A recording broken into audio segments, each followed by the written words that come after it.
ابتلاهم في الرضا. الابتلاء بالنعيم ينسي. الصبر واجب. اثبت يا ولنبلونكم بشيء من الخوف والجوع ونقص من الأموال والأنفس والثمرات وبشر الصابرين الذين إذا أصابتهم مصيبة قالوا إنا لله وإنا إليه راجعون. وبشر الصابرين لنبلونكم بشيء من الخوف. شيء من الخوف، مش الخوف الحقيقي. تهين المكرمين لها شيء من الخوف، شيء من الجوع، نقص من الأموال، نقص من الثمرات. إذا استغنيت. ورغم هذا البلاء الدنيوي بشر الصابرين. إلى أهل الابتلاء، إلى هؤلاء الذين حبسهم المرض على الأسرة البيضاء، إلى أهل الابتلاء في كل مكان، أود أن أبشرهم. بماذا؟ ببشرى الله لهم، وببشرى سيدنا رسول الله صلى الله عليه وآله وسلم لهم. وما أكثر أهل الابتلاء في الأمة، بل وما أكثرهم في الأرض. اتعلمت ايه من المرض؟ لمن نبني ونحن انك ضعيف، عاجز، جاهل، فقير، محتاج. فتعرف ربنا سبحانه وتعالى في الحالة دي بصفة القيومية، فتقول كده يا رب يا رب يا رب يا رب يا رب يا رب يا رب. لا يقدر على رفع الضر غيرك. الصبر مثل اسمه، مر مذاقته لكن عواقبه أحلى من العسل. الصبر واجب. أما الرضا فمستحب، لأن الرضا ليس كل الناس يرضى، بيبقى ساكت وحينفجر بخلاف الراضي. يعني الإنسان الراضي، الإنسان المتسخط، يفعل بعد شهر ما يفعله الراضي إذا وقع مصاب.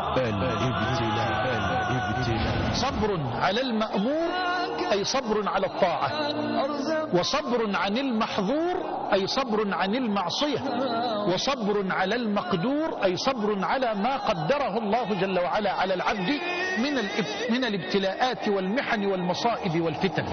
أي الناس أشد بلاء يا رسول الله؟ قال الأنبياء، ثم الأمثل فالأمثل. روى الترمذي وابن ماجة بسند حسن من حديث أنس أنه صلى الله عليه وسلم قال: إن عظم الجزاء مع عظم البلاء، إن عظم الجزاء مع عظم البلاء، وإن الله إذا أحب قوما ابتلاهم، فمن رضي فله الرضا ومن سخط فله السخط. ابتلي أيوب عليه السلام بالمرض، وابتلي بفقد الأولاد، وابتلي بفقد المال والأرض. كل شيء حواليه راح في لحظة، مفيش صحة، مفيش أولاد، مفيش فلوس، مفيش أرض. لأن أعافى فأشكر خير من أن أبتلى فأصبر. كيف أعرف أنني صبرت؟ إذا تعرضت للفتنة في الخير والشر. الخير فتنة يا مولانا؟ أيوة، الخير فتنة، ده أعصف من فتنة الابتلاء بالشدة. ونبلوكم بالشر والخير فتنة، إنما أموالكم وأولادكم فتنة. إنما أموالكم وأولادكم فتنة. إن الله تعالى جعل الصبر جوادا لا يكبو، وجندا لا يهزم، وحصنا لا يهدم. أبشر أبشر أيها المبتلى الصابر، أبشري أبشري أيتها الصابرة في البلاء، أبشر أبشر فأنت في معية الله، أبشر أبشر فالله يحبك. ما أصاب المسلم هم ولا غم فقال اللهم إني عبدك ابن عبدك ابن أمتك ناصيتي بيدك ماض في حكمك عدل في قضاؤك أسألك بكل اسم هو لك سميت به نفسك أو أنزلته في كتابك أو علمته أحدا من خلقك أو استأثرت به في علم الغيب عندك أن تجعل القرآن العظيم ربيع قلبي ونور بصري وجلاء حزني وذهاب همي وغمي. من قال هذا الدعاء أذهب الله همه وغمه وحزنه وأبدله مكانه فرحه. شفت كرم الجبار جل جلاله،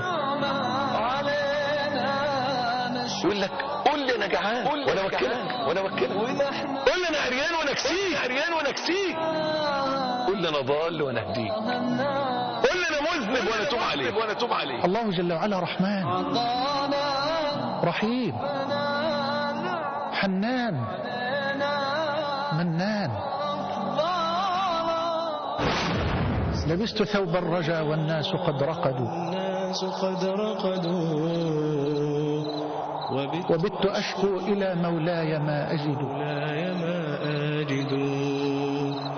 فقلت يا أملي في كل نائبة ومن عليه لكشف الضر أعتمد أشكو إليك أمورا أنت تعلمها ما لي على حملها قوة ولا جلد وقد مددت يدي بالذل مبتهلا إليك يا خير من مدت إليه يد فلا تردنها يا رب خائبة فبحر جودك يروي كل من يجد. أنا عايز أتكلم مع مين؟ أتكلم مع الملك الله.